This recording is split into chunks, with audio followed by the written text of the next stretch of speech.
Hello.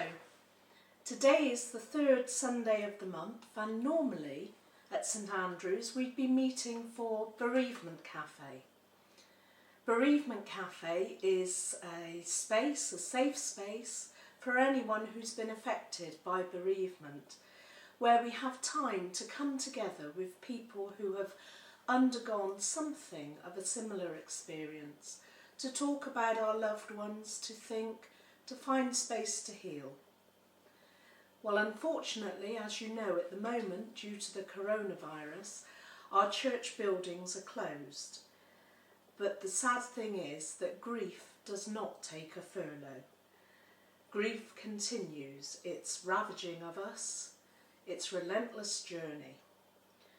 And in fact, the conditions of lockdown and isolation can really enhance some of the feelings. So today, this message is to say that if you are bereaved, you are not forgotten.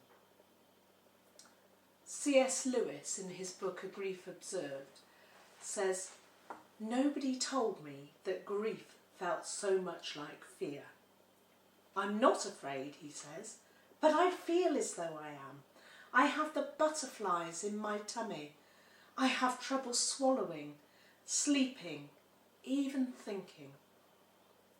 And I'm sure that that's a familiar feeling for many people at the moment who are walking through grief. So what can we do?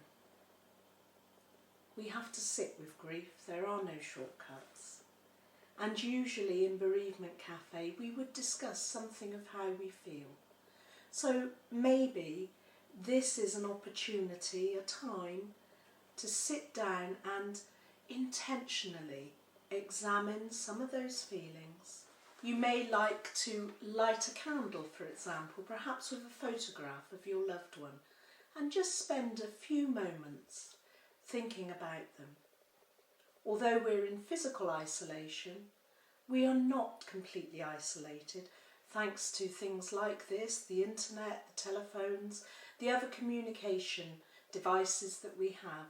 Perhaps ring a friend and have a chat with them. You can send me a message via Facebook if you're looking at this, or through email. Those of you who come along to Bereavement Cafe will have my email and telephone number. So know that you're being thought of in that grief, in that journey.